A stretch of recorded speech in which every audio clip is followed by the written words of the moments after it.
Türkmen häkimetleri pandemiýanyň başyndan bäri watanyna dolanyp bilmeýän türkmenistanlaryň ýene ýüzlerçesini ýurda getirdiler. Belarusda we Täjikistanda okuwyny tamamlan türkmen studentleriniň 400-i goloýy watanyna dolandy. Bu aralykda Türk medeniýeti Türkmenistana dolanmak umydy bilen Stambulun aeroportunda garaşýan türkmen raýatlarynyň öz ýurduna gitmek üçin häkimetlerden kömek soraýandygyny habar berdi. 13 awgustdan 14 awgustda geçen gije Belarusyň paýtagty Minsk şäherinden gelen Boeing 777 kysymly uçar Türkmenawadyň halkara aeroportuna gondy. Bu uçarda 280 töweregi Türkmenistanly student watana dolandy diýip Adatlyk radiosynyň Agdalýan aeroportdaky ýytybarly çeşmesi 15 awgustda aýtdy. Onuň sözlerine görä türkmen studentleri uçardan düşen badyna goş golamlary berilenden soň Türkmenawadyň baş karantin zonasyna yerleşdirildi. Olar bu ýerde 3 gün karantinde saklanýarlar diýip çeşmämiz belledi. Häkimetleriň daşary döwletlerde galan Türkmenistanlyları watana getirmek taýlalarynyň çäginde Täjikistanda ýokary bilimini tamamlan türkmen studentleriniň ýüze goloýy hem ýurda dolandy.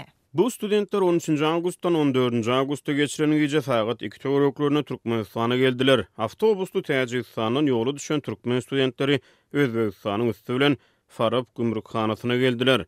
Dip Adatlyň Agdalýan gümrük geçelgesindäki ýytybarly çeşmesi 15 awgustda gürrüň berdi. Onuň maglumatyna görä bu studentler hem gümrükden geçen badyna Türkmenawadyň baş karantin zonasyna yerleşdirildi. Her talip awtobus bileti üçin $45 төлedi. Taliplerden dollarda alınan tölegleri täjik awtobus sürücülerine tölediler. Dip çeşme belledi. Adatlyk ýokarda aýdylanlar barada Türkmenawadyň aeroportundan we Farawyň gümrükhanasyndan goşmaça maglumat ýa kommentari alyp bilmedi. Türkmenistan global pandemiýa sebäpli halkara uçar gatnawlaryny 2020-nji ýylyň martynda ýatyrdy. Ýurtda koronawirusyň ýokdugyny erjellik bilen öňe sürýän türkmen häkimetleri pandemiýa sebäpli girdilen karantin çäklendirmelerini belli bir derejede gowşadan bolsa-da halkara uçar gatnawlaryny henüz hem dolu dikeltmedi.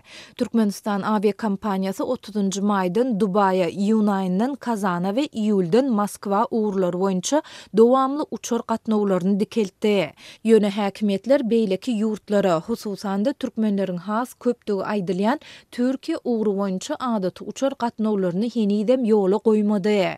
Soňky aýlarda Türkmenistan avia kompaniýasynyň wagtal gurnaýan charter uçarlaryna münme umyt edip Stambulun aeroportuna üýşen Türkmenistanlaryň sany gözü görtele artdy. Käbir türkmenler bir näçe aýlap şol ýerde galýarlar. Köpleriň gidere başga ýeri ýok. Bu türkmenler ýollaryň açylmagyny we uçar gatnawlarynyň ýola goýulmagyny talap edip iýulyň başyndan bäri bir näçe gezek köpçüliklerin protest çärelerini geçirdiler. Bu çärelerden soňra türkmen häkimetläriniň daşarda galan raýatlary ýurda getirmek uğrundaky taýlalaryny güýçlendirendigi we Stambuldan Türkmenistana bir näçe charter uçaryny gurunandygy habar berildi. Ýöne Türk medeniýetinde peýda bolan soňky habarlarda türkmen häkimetleriniň taýlalarynyň ýeterlik däldigine, watanyna dolanmak isleýän onlarça Türkmenistanlynyň Stambulun aeroportunda garaşmagy dowam etdirýändigini görse bolýar. Son dakika Nokot.com neşriniň 11 awgustda çap eden video reportajynda türkmen raýatlary Türkmenistana dolanmak üçin häkimetlerden şol sanda Türk prezidenti Recep Tayyip Erdoğan'dan kömek soraýarlar. Videoda özünü Gülcan Seytiwa diýip tanıştıran Türkmenistanda Türkiýe okumak üçin gelendigini ýöne türkmen häkimetleriniň ýeterlik uçar gatnawlaryny ýola goýmaýandygy sebäpli ençeme ýyl bäri watanyna dolanyp bilmeýändigini gurrun berdi. 50 sapar Türkmen konsulhanasyna gittim. Bize hiç kim dinlemeýär. Käbir adamlar bar. Olar sistem eýle beýle diýip adamlardan $2000 alýarlar. Bu ýere hiç kim gelmeýär. Arka tarapdan bilet berip bu adamlary alyp gidýärler. Haýyş edýärin, biziň watanymyz bize kömek etmeýär. Men Tayyip Erdoğan'a ýüzlenýärin, bize kömek etsin. Biziň ejemiz, kakamyz, garyndaşlarymyz ýoguldy, biz olary bu ýerde jaýladyk. Bize hiç kim eýe çykan ok. Döwlet adam üçindir diýerler, hany nirede adam üçin? diýip Seytiva belledi. Şeýle dol özleriniň Türkmenistana ýüzlenmeýändiklerini, sebäbi türkmen häkimetleriniň bir zat talap etmegiň peýdasynyň ýokdugyny aýdyp, Türkiýe döwletinden uçar gatnawlaryny ýola goýmagy haýyş edýändiklerini hem aýtdy. Türkmen häkimetleri we media serişdeleri daşary ýurtlarda galan müňlerçe Türkmenistanlynyň ykbaly barada asla maglumat bermeýärler. Häkimetler azatlygyň bu baradaky sorawlaryny hem jogapsyz goýýarlar.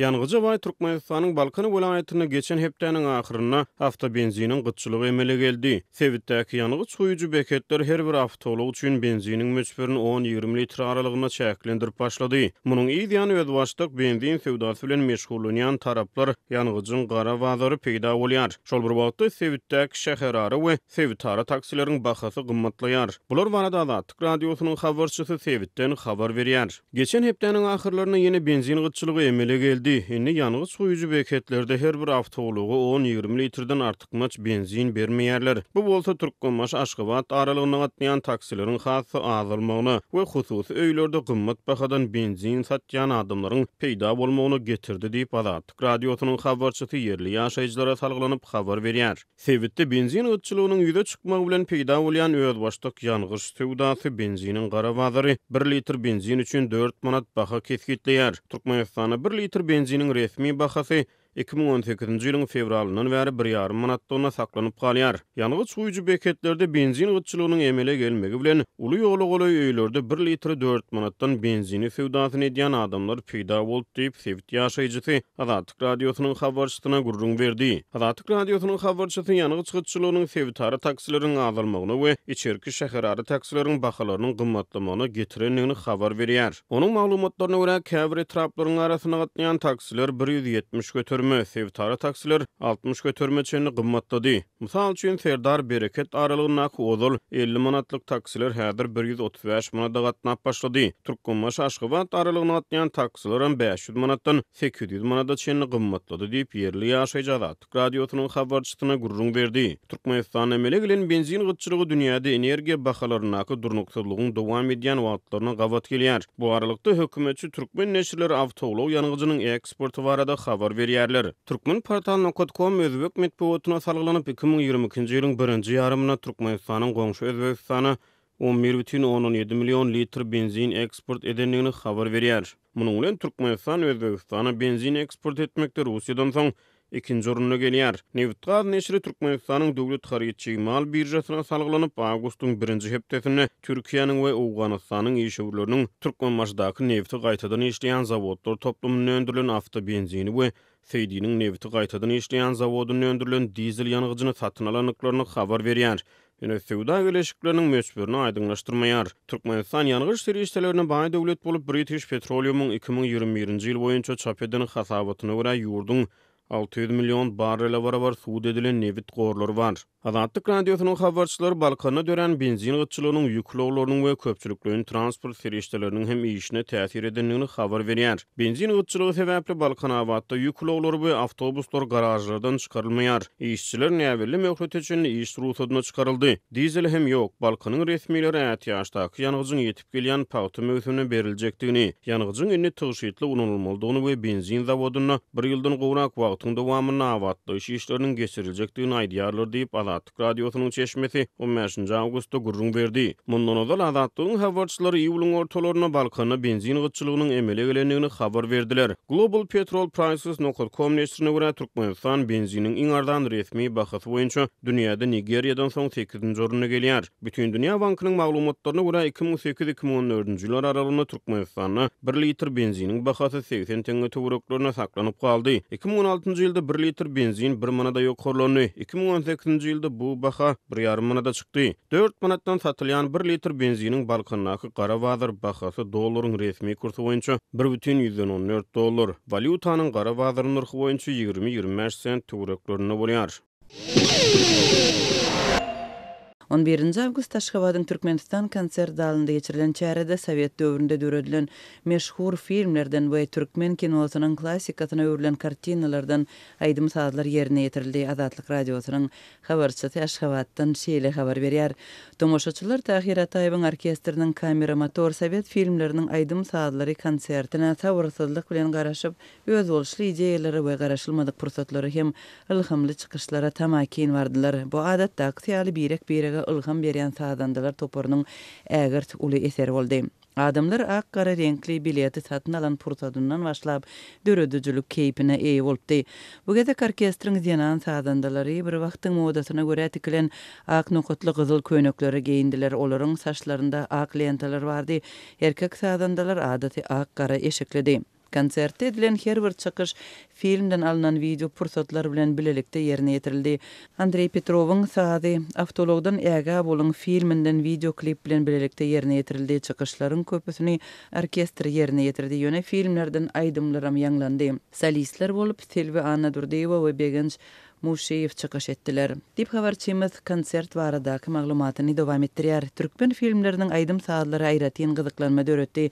Kompozitor Andrei Babaýewiň Aşyr aganyň höççetligi, kompozitor Nury Halmamedowyň Aýgytly ädim, kompozitor Çary Nurimowyň Meniň dostum Meleguş we Jemal Darakta atly eserlerden saatlar ýanglandy. Begenç Muşeýewiň ýerine ýetirmeginde Aşyr aganyň höççetligi we Söýgüli gözler filminden aýdym uly üstünlik gazandy. Bu sadyň awtory kompozitor Andrei Avanesowicz Babaýew, sözleriň awtory Gara Seyitliýew, sözleri rus diline Anisim Krongaus terjime edipdir.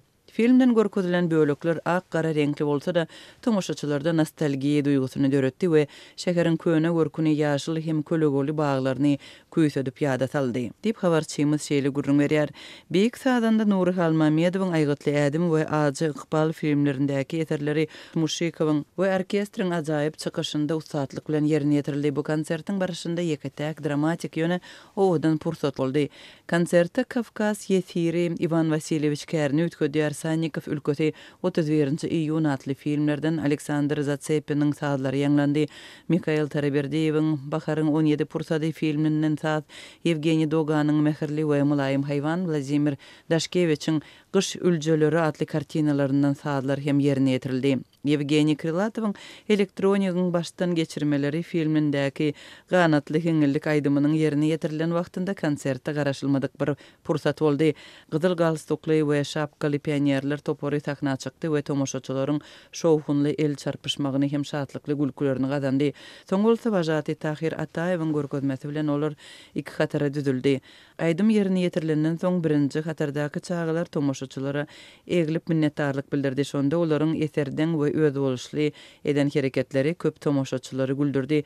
Konsertden soň belli bolşaly olar orkestr sadandalarynyň çağalardy. Konsertiň öňü sirasynda video görkezilipdi we onuň bilen bilelikde orkestr sadandalarynyň Gulluk romany filminiň stilinde gurnan sahnasy görkezilipdi. Bu filmden sadyň ýerine ýetirilmegi konsertde başlangyç beripdi. Konsert Bahram Dollaýewiň we Serhan Batyrowyň janly dueti bilen tamamlandy. Konsertden soň tomoşaçylaryň nähili ajaýyp, nähili usatlar diýen sesler eşidildi. Awtobus duralgasyna barýanlaryň arasynda ak nokatly gyzyl köýnekli, ellerinde saz gurallaryny göterip barýan gyýlary görmek mümkindi.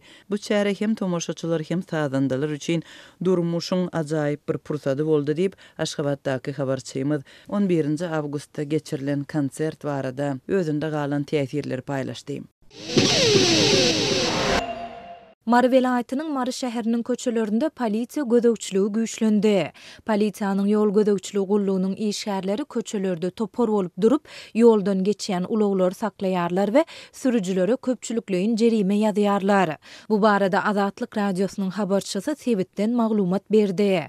Onuň sözlerine görä bu ýagdaý soňky 2 hepde bäri dowam edýär.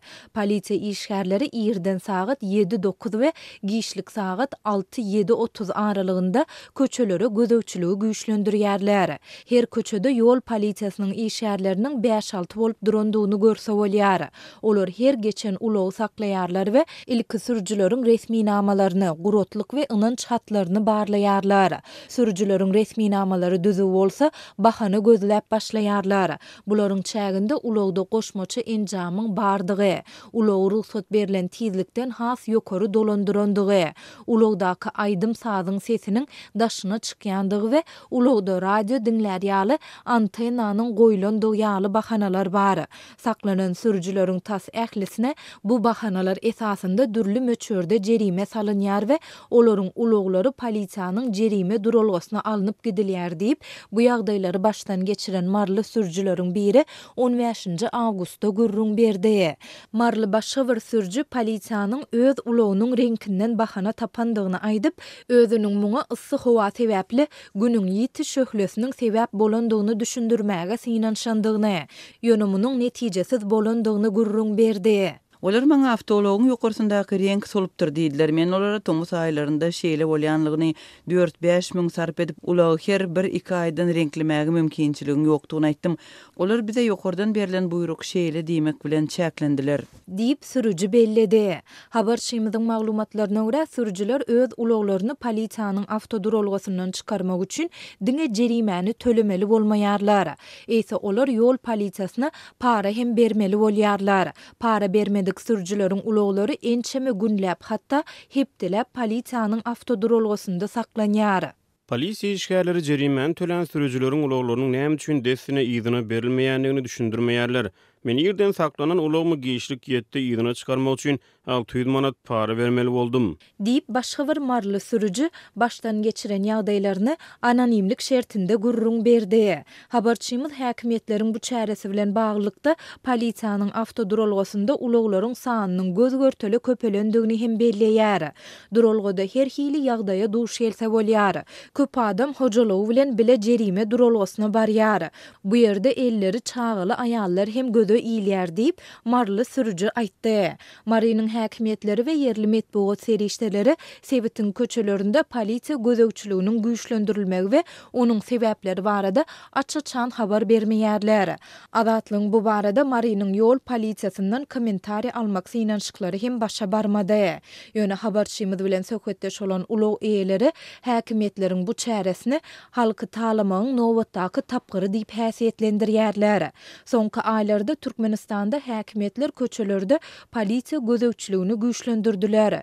Geçen aýyň ortalarynda Mary şäheriniň ýol polisiýasy gizlenip durup köçeleri piýadalar üçin göz öňünde tutulmadyk ýerlerden ketip geçen raýatlary köpçülikleýin jerime saldy. Şol aýyň başynda Marda ýol gözegçiligi polisiýasynyň işçiňleşendigi, polisiýa işgärlerinden jerime planyny dogulmagyň talap edilýändigi habar berildi. Iýun aýynda bolsa Balkan welaýatynyň Türkmenmaşy şäherinde polisiýa zenan sürüjülere gözegçiligi güýçlendirdi. Türkmenistanyň içeri işler ministrligi we oňa degişli idaralar alınıp barylýan bu çäreler barada resmi beýanat bilen çykyş etmeýärler.